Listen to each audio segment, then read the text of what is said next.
Welcome back to 180 with Tay. This is my first continuance episode, so welcome. The three of me theory, I will just kind of recap on what that is. It is not a theory about me. It is a theory about the mind and who we are, right? So the three of me theory is that there is who you think you are, the view that you have of yourself.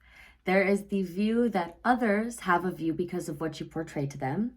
And then there's also who you truly are deep down inside. So the theory is that there is three selves, okay? And I got really into it in the last episode, but what I also did was I kept bringing up random things and then saying, this isn't what we're getting into today, or that's not what we're talking about here. So hence the continuance of the last episode.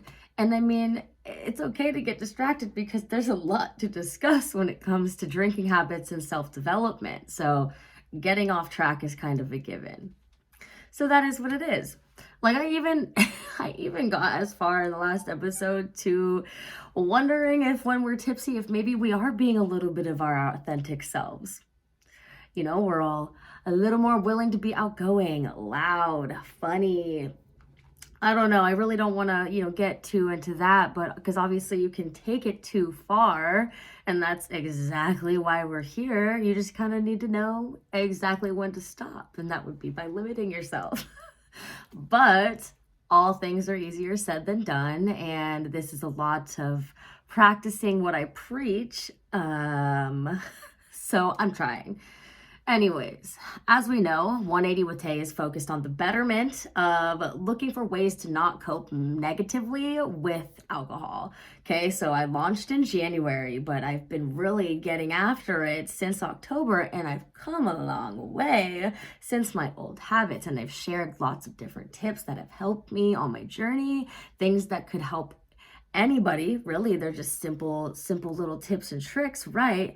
But what I have found on my journey is that with every step that you take towards your self-improvement, another step appears, just like stairs, but like a never-ending staircase. So that's something I guess I kind of already knew, but now I'm just really aware and focused on each step that is ahead. So yeah, let's move on.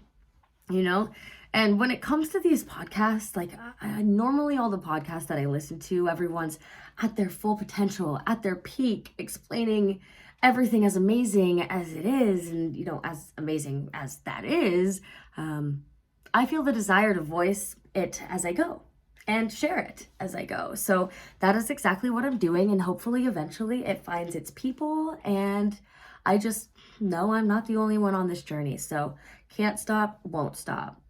Let's make it hot. Anyways, so you know how they say emotions are energy, is energy in motion. Well, I am focusing all of my energy on my emotions and understanding like where they stem from. And, mostly now that I'm not numbing all of my feelings with alcohol, there's a lot more to feel, and I'm not spending every night drinking, so I have a lot more time, and there's just a lot of more effort and focus going towards, self-care and my goals. So on that note, let's get into today's topic. And I touched on it briefly last episode, but I did a little bit more research because obviously a lot of people have heard about this, but I wanted to make sure that I knew what I was talking about. So I do want to start by giving a little background because I tried minoring in psychology in college, but the idea of learning about how I learned to learn, for some reason at the time, just kind of like didn't really go over my head. Maybe I wasn't ready for it at the time, which is a huge possibility, but it was overwhelming nonetheless. I was like, whoa, I don't want to know why I'm like this, but here I am. I graduated in 2015, so I think it's like 7 years. I don't even want to count, but I ended up minoring in business instead of psych. just because it was too much. So here we are now, and I've always clearly been intrigued by the mind and the way that it works. And, I know some things, but what I did is I went ahead and attached the link that I used to refresh my memory in the show notes. So those are there if you want to read up on what we're talking about today. So what I'll do first is I'll go ahead and explain the theory, and then what I'll do after is relate it to the theme of the podcast, alcohol. So Freud's personality theory, it consists of 3 different traits, he says. There's the id, the ego, and the superego. They all develop different stages in your life, most of them at a early stage, as we're infants and we're learning life.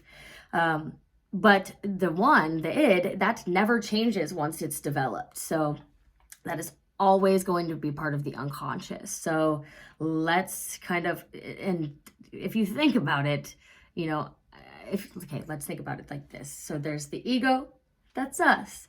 And then there's the id and the superego. The id is the devil on the shoulder, and the superego is the angel. So for a little, picture in your mind, that's where we should start. Let's get a little more into the id. So that is the unconscious mind. It acts on impulse. And Freud called it that it was based off of the pleasure principle, which means if it feels good, do it. So stubborn, unrealistic, living in a fantasy world. It's, the id wants what it wants, and it's not going to stop at any means until it gets it. Okay, so the ego. It's the mediator between the two. It's the decision maker, and it solves the problems, considers social norms and other rules. And the ego has the ability to demonstrate self-control. So when the id is like, I fucking want this, I'm going to get it, the ego is like, no, you're not. So basically the ego is much more realistic and the id is chaotic. But then there's also the superego, and that of which is said to have 2 different parts. There's the conscious, and then the ideal self. So the conscious tells us, as we know, when we feel guilty or when we did something bad, or your conscious is what you're aware of, right? And then the ideal self is somewhat self-explanatory. Basically, it's what you would view your ideal self as, and it will always want to get to that ideal self. All right. So basically, when we were really young, all of the experiences with the people or our parents that raised us, what told us what was right and what was wrong, all of those things coded us to make us who we are today and how our id, ego, and superego react with each other. Okay. So that is just the very, very basic idea of what Freud's personality theory is. And I will go ahead now and relate them to alcohol, and I'm sure you can already see where I'm kind of going with this. So the id, if it feels good, do it. That kind of mentality, what does it sound like? It sounds like somebody with an addictive personality acting on impulse, doing whatever they want all the time. The id is saying, this is what we want, we are going to do it. I want to drink, let's drink. That's the id. Okay, and then there's the superego that has this ideal self-image and the idea that we can be perfect, which is insane and something that I try to just get rid of every day, because it's honestly hilarious and probably all of our biggest downfalls, because we're all already perfect the way we are. But our superego is always telling us that we are not, and that we can be perfect, and that everything, so that is the one side. Here's the other side. And then there's the ego, which thank God that it exists, I guess, even though it is so stressful having an ego. It's the mediator of the two. Yeah, having a drink and getting a little drunk and having a little bit of fun will be fun. But on the other hand, you have a drinking problem and you should probably behave. Right? And if you don't have a drinking problem, the superego is going to try to tell you not to drink too much, but the ego is going to be like, oh, we're partying, we're having fun with our friends. And then the id is like, hell yeah, you keep going. So all three of these different personality traits, they're interacting with each other like all the time, and they all have kind of the same amount of power above and with each other, if that makes sense.